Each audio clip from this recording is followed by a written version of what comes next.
Right. Morning, everybody. Crazy times we live in. Just for the record, we are on the 11th of December 2024, and we are living in crazy times. The Assad regime has fallen. Israel has destroyed the entirety of the Syrian army, navy, cruise missiles, planes, the lot, and Baruch Hashem. Crazy times. But life must go on for us, and we have done our homework. Julia has done her homework.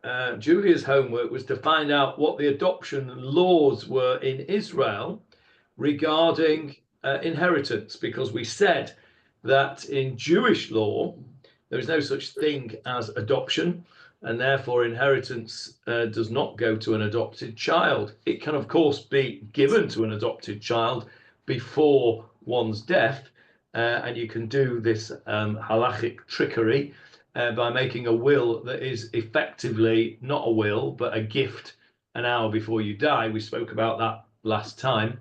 But in Israeli law, if you die intestate, Julia is now going to tell us what happens to your estate. Well, an adopted child has all the same rights as a natural child of a parent, and would inherit in an intestacy in exactly the same way as his siblings who were the natural children of his parent. Okay, so there you are. There's your answer. Israeli law does not sit with Jewish law on that particular matter, as it doesn't in many other matters. We don't live in a halachic state, and although there are those who think that we should live in a halachic state, I think that is probably because they haven't thought it through, because we've had this discussion in this forum, what it would be like living in a halachic state, having the halachic police come and beat you up until you shook your lulav on Pesach, on Sukkot, etc. Anyway, let's not go there. The other piece of homework was to try and find out when the Jewish status became matrilineal as opposed to patrilineal. Remember? So I've done that homework. I did remember, and I looked it up slightly. Okay, what did you find out, Julia? My understanding is that it goes, well, I think I found it on a Christian website, but I think it goes back a very long time, and probably to the time that the Mishnah was written.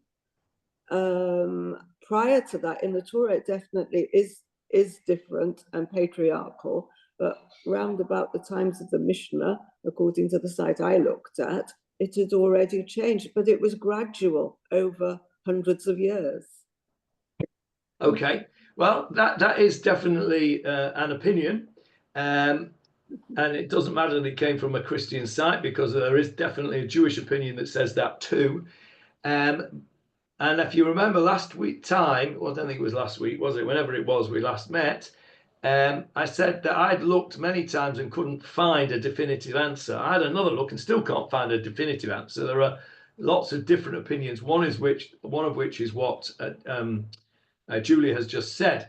Now, for sure, it is in the Mishnah, because it's actually mentioned in Yevamot and in Kiddushin in the Mishnah. So the Mishnah, as we know, was codified in the around about 200, and so it goes at least back to there. Now, there are opinions that say that it actually goes all the way back to Har Sinai, that before Har Sinai it was patrilineal, but at the time of the giving of the Torah it changed to matrilineal. And there is a Gemarah in Kiddushin. Kiddushin, of course, is the Gemarah which deals with these kind of issues. Kiddushin is what we call marriage, right? It's all to do with marriage, the halacha of marriages.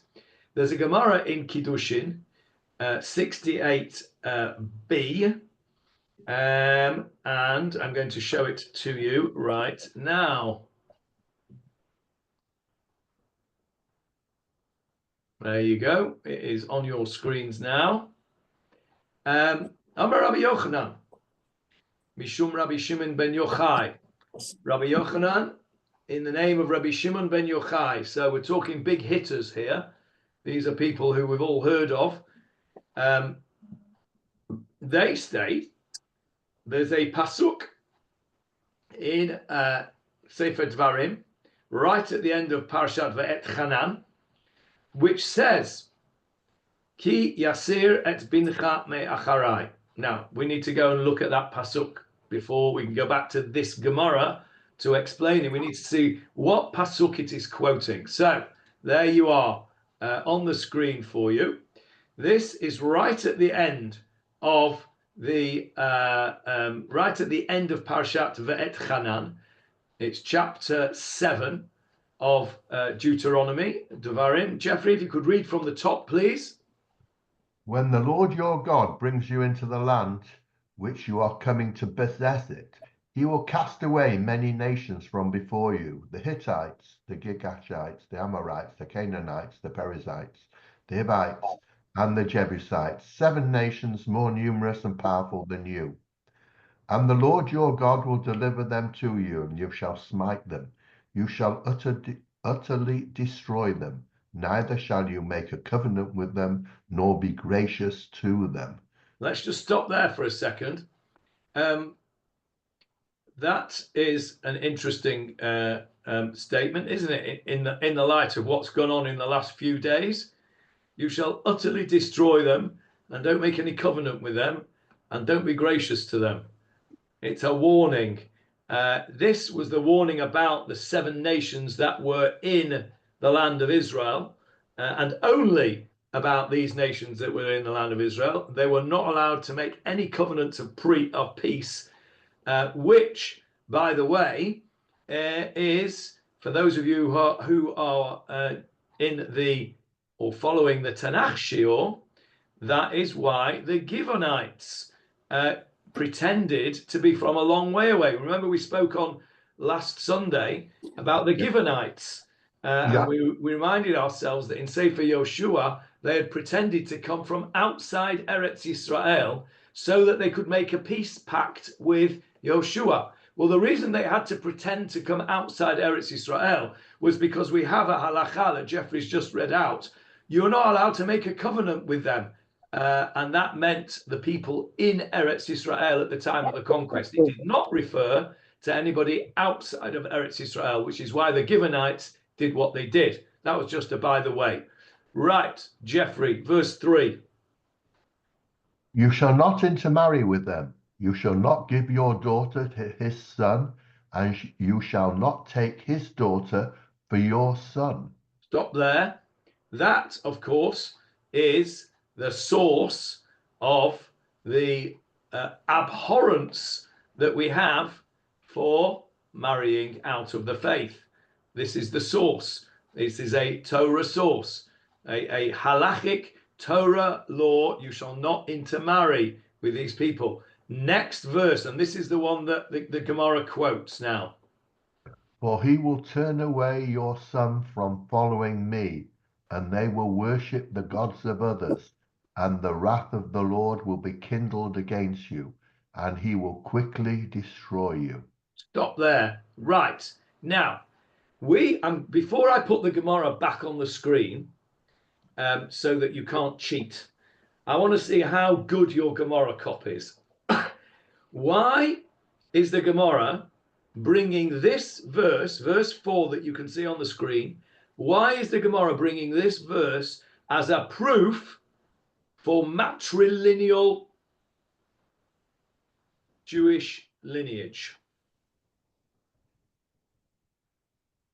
Because you can, a woman knows whether she's given birth to the child. A man has to take the word of the woman. Okay, so you've answered a different question. I'll ask that question later, and you can give me that answer later. But that isn't the answer to the question that I asked. The question that I asked is, how does this pasuk prove matrilineal descent? Avril. I was just going to say, because it's the woman who sets the tone of what the home's going to be. So if it's somebody non-Jewish, then they're going to have that influence over the home is the woman. Okay, that has also answered a different question. It's also an answer, but it's not an answer to the question that I asked, which is, how does this pasuk, verse 4, help you? Julia. Because it only mentions your son. So your son could follow another religion and worship the gods of others. It doesn't mention the daughter. So the daughter would be, whatever the daughter does, the daughter would be staying Jewish. So you're saying that he will turn away your son from following me. So that means that if you have a non-Jewish father or mother, right? Then only the sons are not Jewish, according to you. No, not really. That's not really what I'm saying. I'm saying that it would be the choice of the father to leave the religion, whereas okay, so you're absolutely right. Your second answer just now was right. What you said at first, you were stressing the word son. Actually, the second time you just said it then, you were stressing the word he. What I should have done is use the word male. Yeah, so Julia is absolutely right. For he will turn your son away from following me. In other words, if you have a non-Jewish father and a Jewish mother, the worry is that that father will turn his son away from you, right? Well, why are you bothered that he will turn that son away from you? Because the boy is Jewish. We're not worried for she will turn away your son, because if she gives birth to the son and she's not Jewish, the kid's not Jewish in the first place.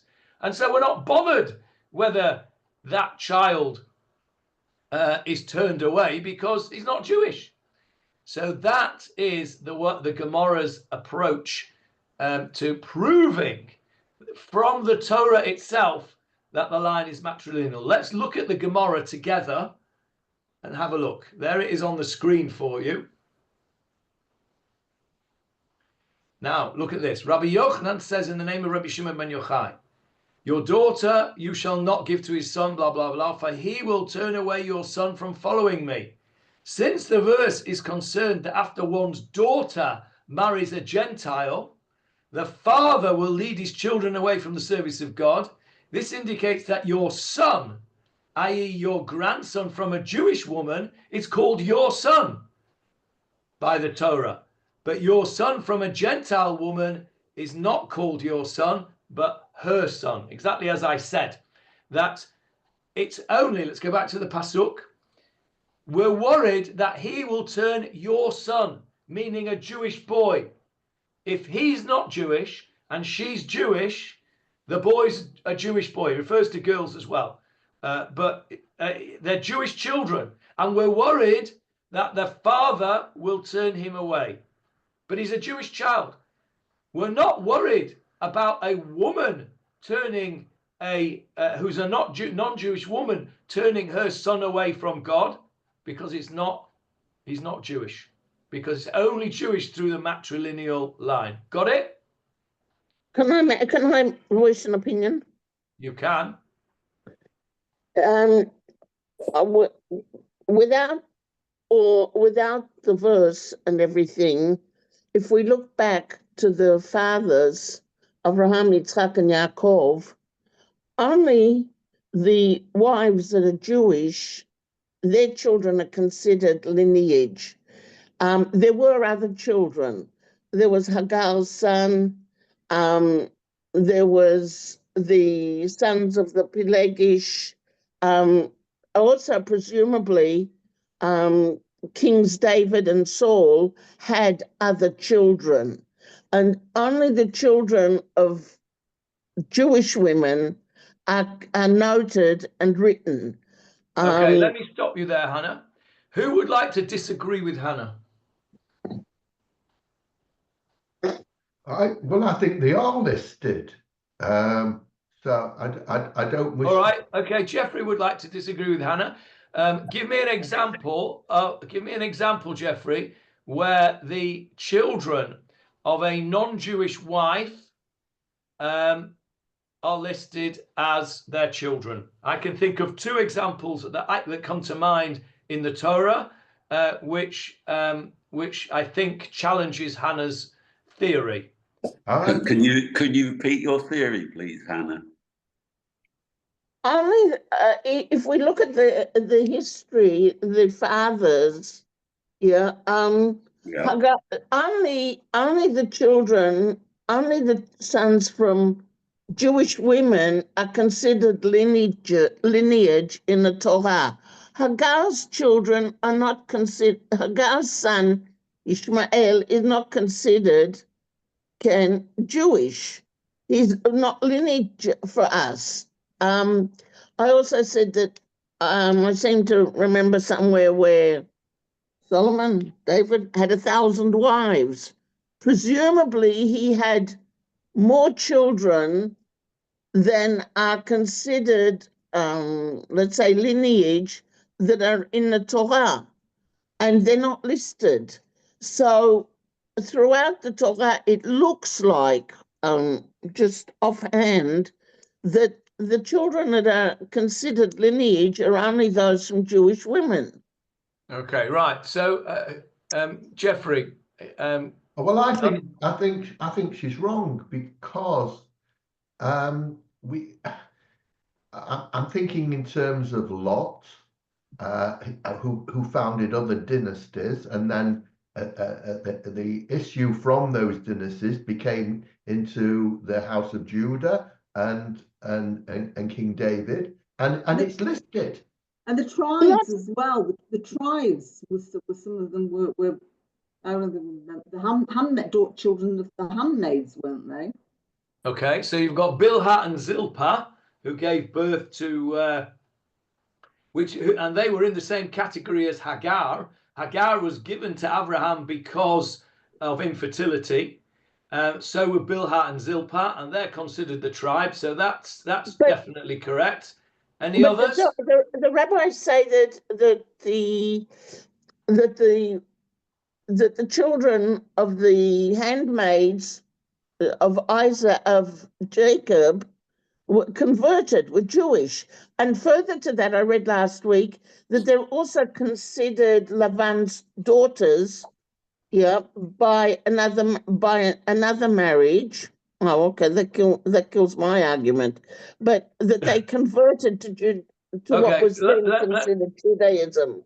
Let me say something about the conversions. First of all, that's a whitewash, lemafreya. That's a retrospective whitewash to deliberately answer the question that is questioning yours. Second thing is, let's go even more radical and says, who was Leah and Rachel's mother? Who was Mrs. Lavan? Good question. Well, we don't know, do we? We don't know who Mrs. Lavan was. We certainly don't. She certainly wasn't a Jew. So so that one goes out the window. So they have to be. They also have to get the conversion whitewash as well. Leah and Rachel. Why do you consider it a whitewash when at least the Midrashim plainly say that Abraham and Sarah giרו את האנשים. אברהם גייר את הגברים, ושרה גיירה את הנשים. They converted people to a belief in one God. Okay. So why is it a whitewash? It's a whitewash because there's no evidence of it at all. It's midrash. It's a midrash, and we also know, don't we, that there were later on there were conversions which we spoke about. I'll give you a few other examples of where children of non-Jewish wives are considered to be Jews. There's Yehuda. Tamar was not a Jewess. She was a Moabite. Ruth was a Moabite. We know that Ruth did convert because we have it actually in the book of Ruth. And therefore, if we know that Ruth converted because she clearly says so, she clearly says, your God will be my God, which is what you need to do for conversion. So there are examples there where there are converted. So, and what about Yosef? Yosef had 2 children whilst he was the viceroy of Egypt. Before his brothers came down, he was married to Osnat, Bat Potipharah, okay, not married to a Jewish woman. Ephraim and Manasseh became part of the tribes. So I think that we can clearly say that before Matan Torah, there is very good evidence of either both matrilineal and patrilineal descent, or patrilineal alone. You can certainly say that there is good evidence of that. This pasuk. How then do you define the term ger in the Torah? Because we define ger as a convert. Yeah, but we don't. That's not the Torah translation of ger. What's his name? Abraham said ger v'toshav anochi. Abraham wasn't a convert to their religion. He was talking to, what's his name? Ephron. Ephron Achiti. He says ger v'toshav. Ger means that I'm a stranger. And the Kadosh Baruch Hu says to Avraham Avinu, your children will be gerim in a foreign land. Doesn't mean that they'll convert to their religion. So the modern expression, the modern understanding of the word ger to mean a convert is not the Torah translation of a ger. Let me go back to the Gemarah, because the Gemarah here tells us that from this pasuk, which you can see on the screen, this pasuk is the source that the Gemarah over here in Kiddushin uses to prove matrilineal descent. So whilst Julia, the opinion that Julia gave from her Christian website is an opinion which is held by some rabbis, by the way, Orthodox opinion is that matrilineal descent came from the giving of the Torah, from Har Sinai, and from Har Sinai onwards, it was this pasuk, Ki Yasir et bincha me'acharai, from the end of Parshat Ve'et Chanan, which is the source of matrilineal descent. Now, one second, Jeffrey, just to take it further on. So the opinion, the mainstream Orthodox opinion is that it is a Torah law, and there is a scriptural proof from the Torah itself. There are other opinions as to why that is the case. Not that it is the case. That it is the case comes from the Torah. Why that's the case? Well, Jeffrey's answered that question because you can't be sure who the mother is. You can't be sure who the father is, but you can be sure who the mother is. That's a fact of witnessing. It also answers. It's also why that is the case is also answered by Avril's point, which is that it is the mother who sets the tone of the house. Torat imecha, yeah, al titosh.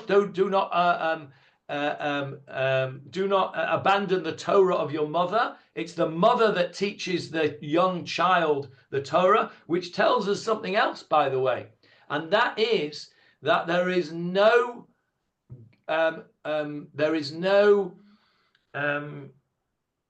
exchange. There is no replacement. That's the word I was looking for. There is no replacement for the Torah that a mother teaches her child when he is very little.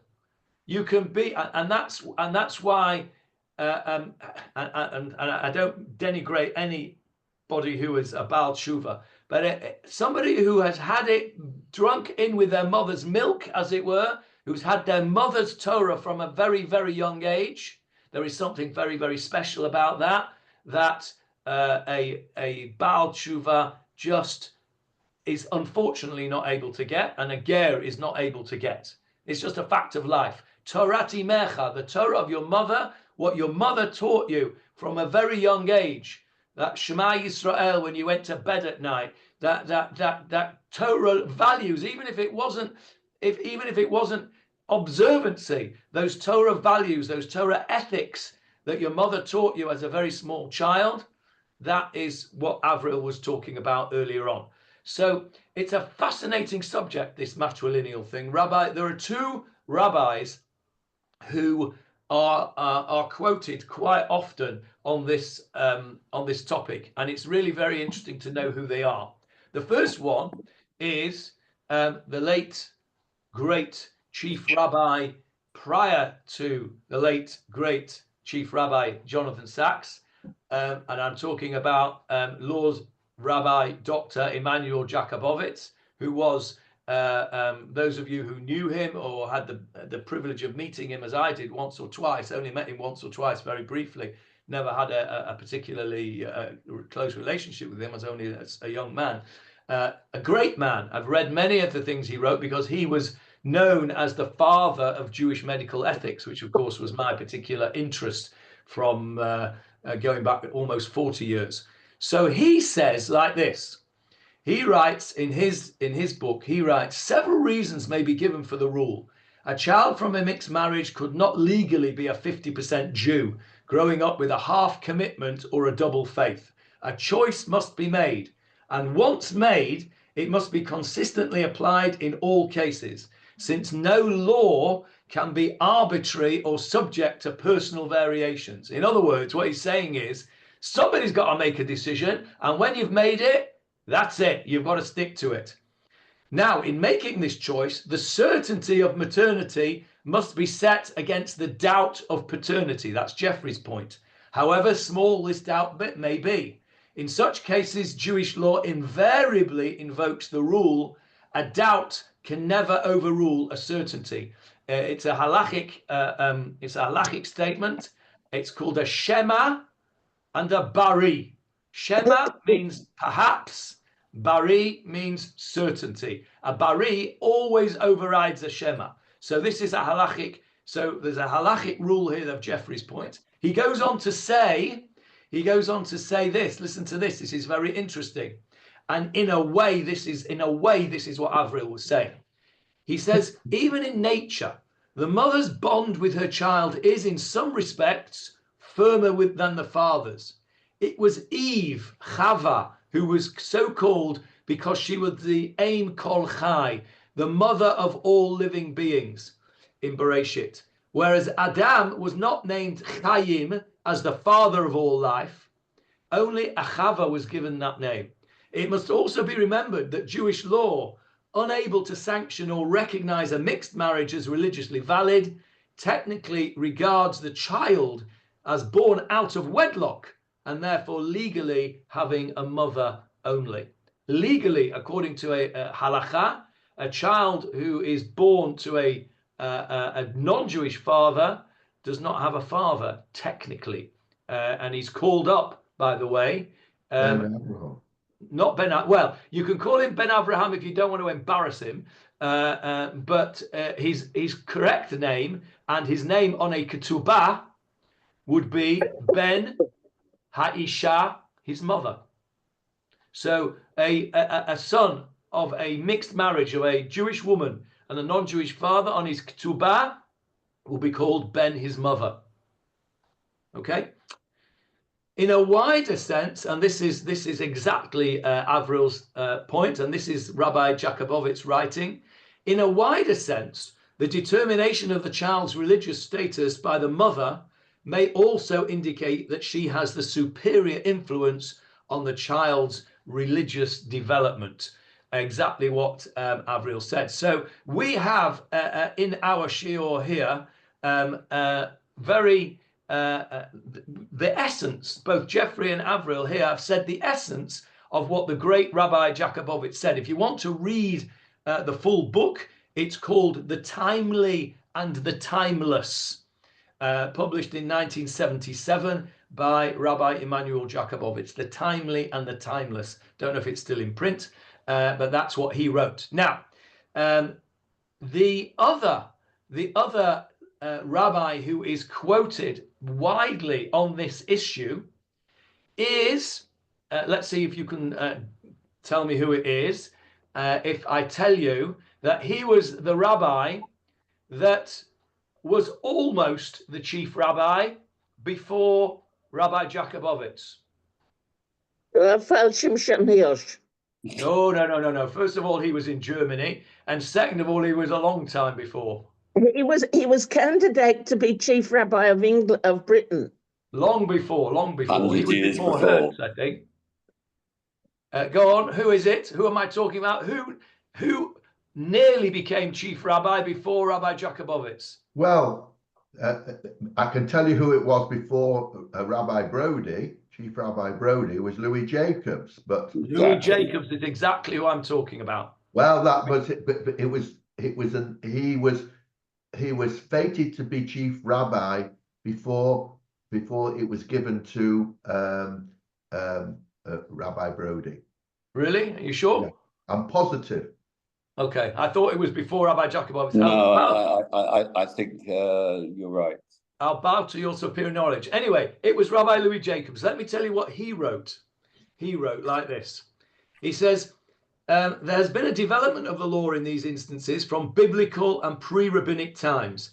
The attempt to find reasons for the change, however, has proved to be elusive and is quite unnecessary, since it can be explained entirely economically by the logic of the law itself and is typical of rabbinic thinking in general. But the development in their law had already taken place before the redaction of the Mishnah at the very latest. With the exception of the rabbi in the Jerusalem Talmud in Kiddushin, who permitted the child of a Gentile mother and Jewish father to be circumcised on the Sabbath, and whose opinion was vehemently rejected, the law is accepted unanimously in both Talmuds, meaning Talmud Bavli and Talmud Yerushalmi. It is recorded as the law in all the codes without dissenting voice and has been the universal norm in all Jewish communities. For such a law to be changed, only the weightiest religious and ethical advantages will suffice, and it is difficult indeed to discover any such in the change in this particular instance. To change this particular law would strike at the heart of the whole halachic process and would involve a theological as well as a halachic upheaval. And for what? The potential loss is great. The gains, if any, are few, and the price is far too high. And that was Louis Jacobs, who was radical in his time. Wouldn't be considered to be so radical, I don't think, today, but was radical in his time. And it's fascinating because Rabbi Louis Jacobs is feted as the doyen of conservative or Masorti or whatever it is, Judaism, which are busy accepting the children of non-Jewish women and Jewish fathers into the faith without appropriate conversion. And their, if you like, their ethical mentor, Rabbi Louis Jacobs, would not have sanctioned what they do. I thought that was absolutely fascinating to read that. So I thought I would share that with you. I have no doubt that I'll get some flack for it from somebody, but I'm ready for it. Yes, David. Okay. Very interesting article I found last week from Aish on the subject. And he quotes, the rabbi that's written this article, quotes a Ramban on the last parsha in Emor about the Ben Isha Yisraelit, who was a Ben Ish Mitzri. Okay, but just for everybody who's listening, tell us the story there, or even better, give me the coordinates, and I'll get the pasuk on the screen. Okay, so it's Vayikra, Perek Chaf Daled, Pasuk Yud. Okay, Vayikra, chapter 24, verse 10. Okay, let's have a look at it. Now, why don't you read it out for us, Jeffrey? Have a look at verses 10 to 14. It's not come up. Oh, it's not come up. I beg your pardon. Let me put it on the screen for you. There it is, coming up now. There you go. Now the son of an Israelite woman, and he was the son of an Egyptian man, went out among the children of Israel, and they quarreled in the camp, this son of the Israelite woman and an Israelite man. And the son of the Israelite woman pronounced the divine name, divine by the way in brackets, and cursed. So they brought him to Moses. His mother's name was Shelomit, the daughter of Dibri of the tribe of Dan. They placed him in the guardhouse until his sentence would be specified to them by the word of the Lord. Then the Lord spoke to Moses, saying, "Take the blasphemer outside the camp, and all who heard his blasphemy shall lean their hands on his head, and the entire community shall stone him." Okay, stop there. Right, David, that's the context. What does the Ramban say? Okay, so obviously we've got the issue of mixed parenthood, and the Ramban quotes the Sifra, which is the earliest Tanaitic commentary to Vayikra, which states, why does it go into this detail? This proves that this particular guy had converted. What did he convert from and why? So according to the Sifra and a minority view quoted by Ramban as coming from the French rabbis, the view is that everyone prior to Matan Torah, Jew and non-Jew, practiced a lineage from the father's side. When the Torah was given, it changed to being lineage coming from the mother's side. This guy was born before Matan Torah, because we know he was born in Egypt, and he had to go through a conversion process. And it appears from this that everyone, so forget that. So the fact that he converted because of the fact that he had an Egyptian father proves that before Matan Torah, everyone went, their lineage followed the father's side. At Matan Torah, it changed to being the mother's side. There you go. That I think, I didn't know that, Ramban, but that actually. And by the way, Ramban rejects this view. Okay, and what's Ramban's view? I need to look further into it. I mean, it's a bit, I mean, I can understand why the Ramban might not like it, because it's a little bit convoluted. Because if we say the son of this Israelite woman pronounced the divine name, I thought what you were going to say is this. This is what I would have said, I think, on this pasuk. The son of an Israelite woman and an Egyptian man. That's who it is. Now, he says this divine name and he gets stoned for it, right? Because he's not allowed to do it. Why is he not allowed to do it? Because he's a Jew.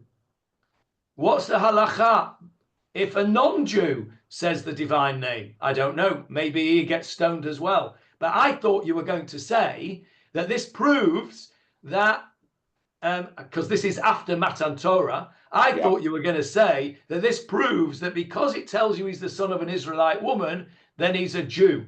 And that proves it from that pasuk. That's what I thought you were going to say. But it's interesting. You said almost the opposite, really, which is very interesting.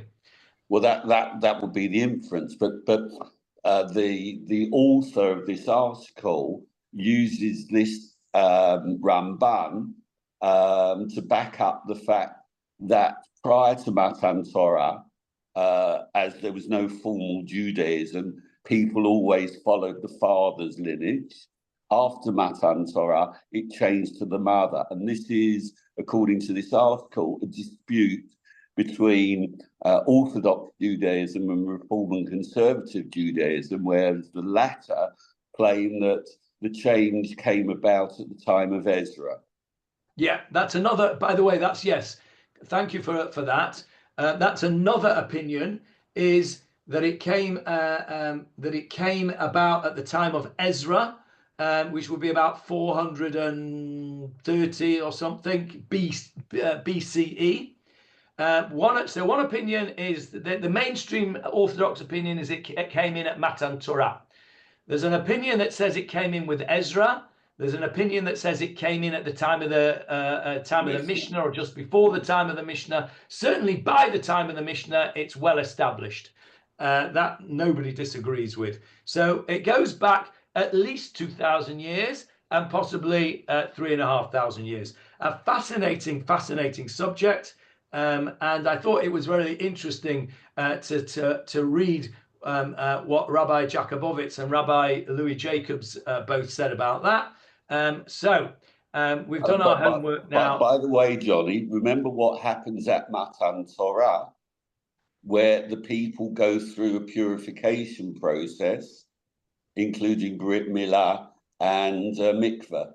That's true. So so what you're arguing is we're starting afresh from Matan Torah. Whoever might have any dodgy status, we're going to do Brit Milah. We're going to do Mikveh. Everybody from Matan Torah onwards who was there is Jewish, and from now on it goes through from the mother. It's almost like we've wiped the board clean and we're starting all over again. That makes very good sense. Then This also explains. What? One sec, Hannah. What did you say, David? This also explains how Moshe was allowed to marry Zipporah, Yosef, Potiphar, etc., because it was all prior to Matan Torah. Yeah, exactly. Yeah. Hannah, what were you saying? If we started again at Matan Torah, how do you account for the Erev Rav? Because they definitely weren't considered Jewish. And they were at Matan Torah. Well, the question is, did they accept the Torah? Because in order to convert, you have to actually have three things. It's not just good enough to have Brit Milah and go to the mikveh. You actually have to accept the Torah. If they accepted the Torah, they Erev Rav, then they're Jewish. If they didn't, then they're not. And actually, this is the problem that we have today in Geirut, because in order for the Bet Din to give them a hechsher, they have to be convinced that the person is genuine.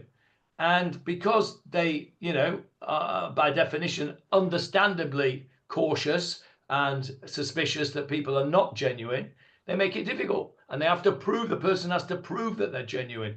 So the Erev Rav, if they accepted the Torah at Matan Torah, and they had Brit Milah, and they went into the mikveh, then they're Jewish. And if they didn't, they remain Erev Rav. And I assume that some did and some didn't.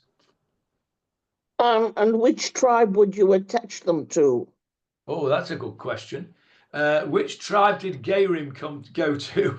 I guess you could choose. Whoever would have you. I think the answer, Hannah, would be you can't go to Levi, that's for sure.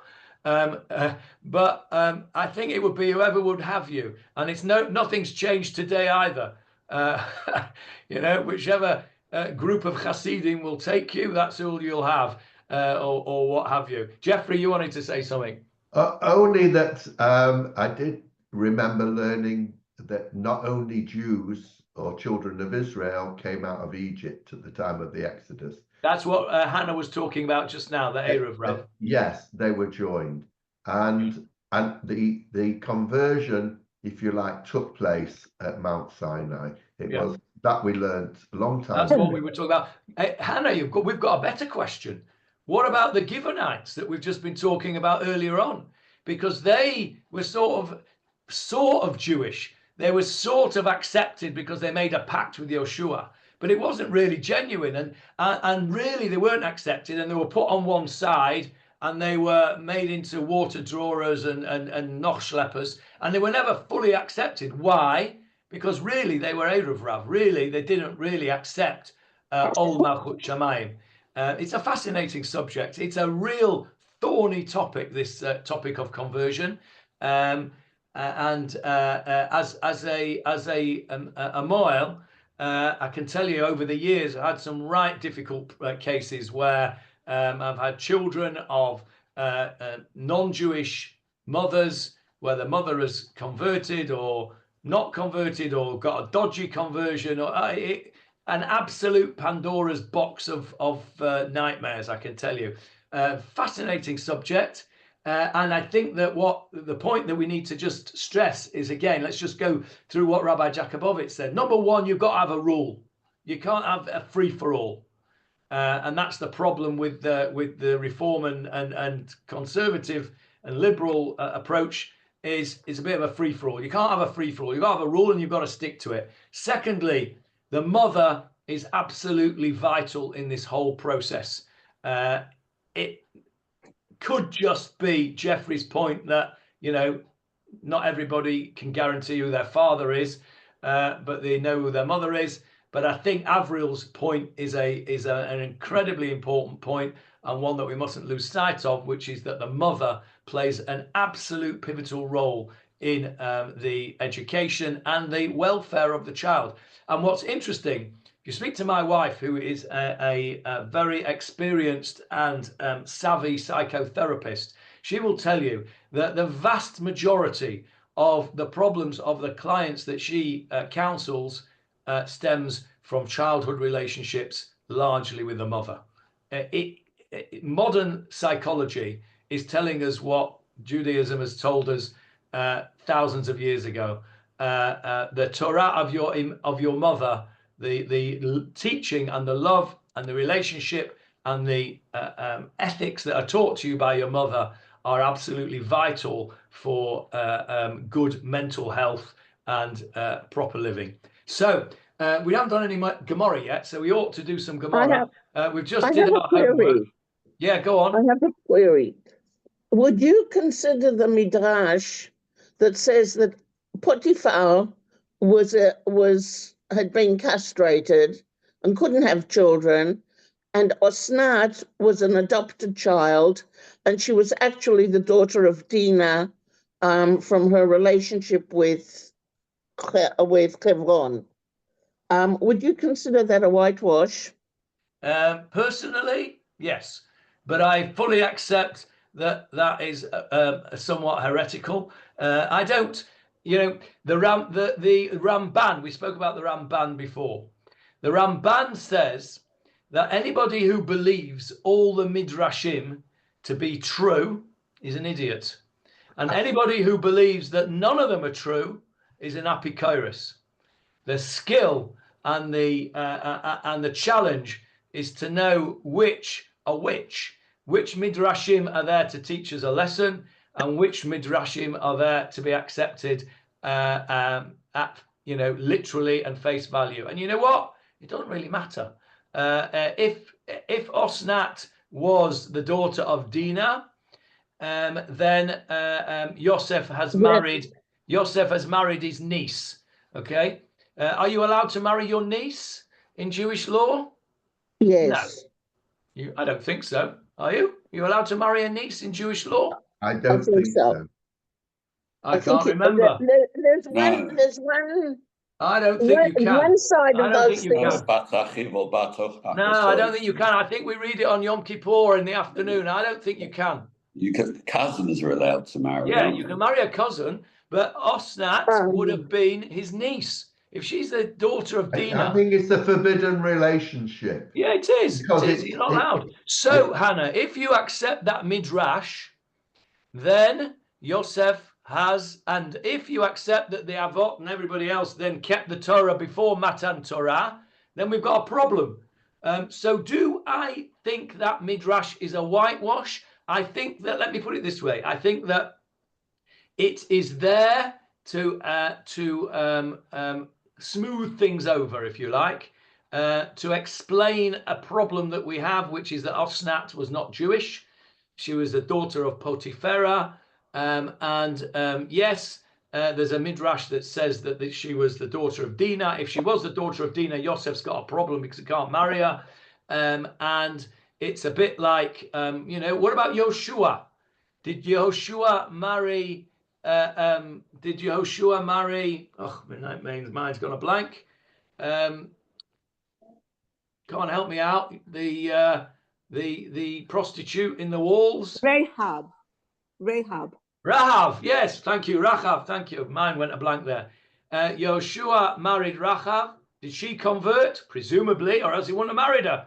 That was after Matan Torah. Anyway, we digress. It's a fascinating subject. The Midrash is there to teach us all sorts of things. They don't have to be accepted literally.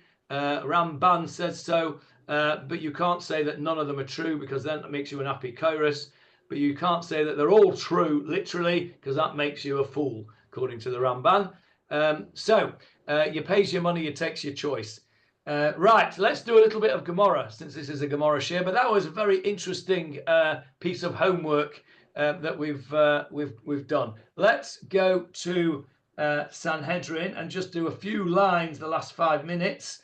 Let me put Sanhedrin on the screen for you. And then at least we can be Yotze having done a piece of Gemarah. So we're going back now. This will be familiar, by the way. This piece of Gemarah will be familiar to those who have learnt Shmuel Aleph with us. And you will see why in a minute. And if you haven't been learning Shmuel Aleph with us, whoever's listening to this Gemarah share, then it might be worthwhile going to have a listen back, because this is a fascinating piece of Gemarah. We're over here on the bottom of Yud Tet Amud Bet, 19b at the bottom, page 113 in the Steinsaltz. Ktiv. We're going back now to the subject of David's marriages to Michal and Meirav. Were they valid? Were they not valid?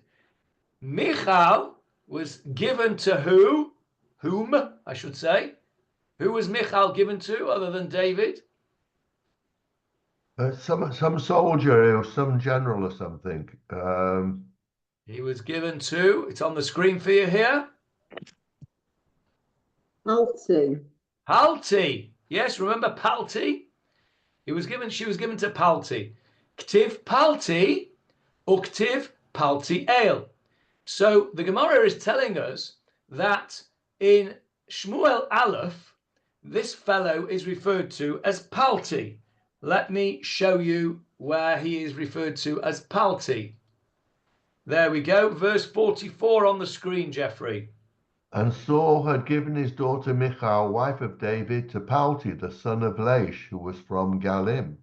And then in Shmuel Bet, in chapter 3, which we're going to come up to next week or the week after, he is called, verse 15. And Ishbosheth sent and took her from a man from Palti, the son of Laish. No, that's not what it says. And Ishbosheth sent and took her from a man from Paltiel. Ah, Paltiel. So if we go back to the Gemarah, he's called Palti in Shmuel Aleph, and he's called Paltiel in Shmuel Bet. So why? So the Gemarah asks the question, why is he called Palti and then he's called Paltiel? Rabbi Yochanan says, Palti Shemo. His real name was Palti. Valama nikra Shemo Paltiel. And why was he called Paltiel? She plateau el min ha'avera. Plateau. What is a palette? A palette. Hannah, you're our Hebrew scholar. A refugee. A refugee. And a refugee is, what do we do for refugees? We provide them with somewhere to go to. We save them. Yeah, we save them from the people that are chasing them, right? So, Sheplato El is Hashem. Hashem saved him saved this fellow min ha'aveira. What aveira are we talking about that God prevented Palti from doing? Having intercourse. Having relationships with Michal, right? Me'asa, what did he do, this Palti? We know this from our Tanakh shir, don't we? Na'etz cherev beino leveina. He put a sword in the marital bed between himself and Michal, and he said, Kol ha'osek badavar zeh yidaker becherev zeh. Anyone who engages in this business, in this monkey business, between, i.e. himself and Michal, sexual relations, yidaker becherev zeh, will be stabbed by this sword. In other words, he was giving himself and his missus a method of avoiding this big aveira. Why was it a big aveira? He was married to her. Why was it a big aveira? Because she was already married to David. Because she was already married to David. That's right. And according to Shaul, he wasn't. She wasn't, but she was, according to David and according to Palti. And so Palti was a big tzaddik, and he gave himself this sign not to engage in any sexual relations with Michal. Now, the Gemara, we're finished now because it's time up. Next week, please God, we will challenge that. Before we go. Okay, one sec. I'll just finish the sentence and then we'll go around with the questions.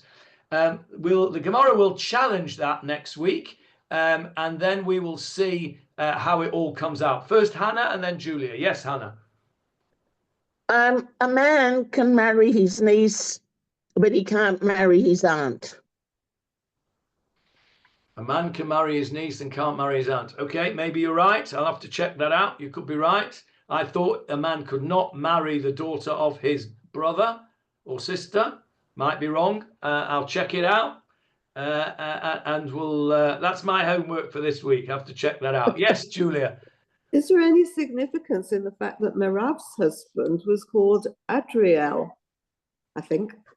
Adriel? I think so. Yes. I don't know. This Gemara talks about Paltiel. I don't know.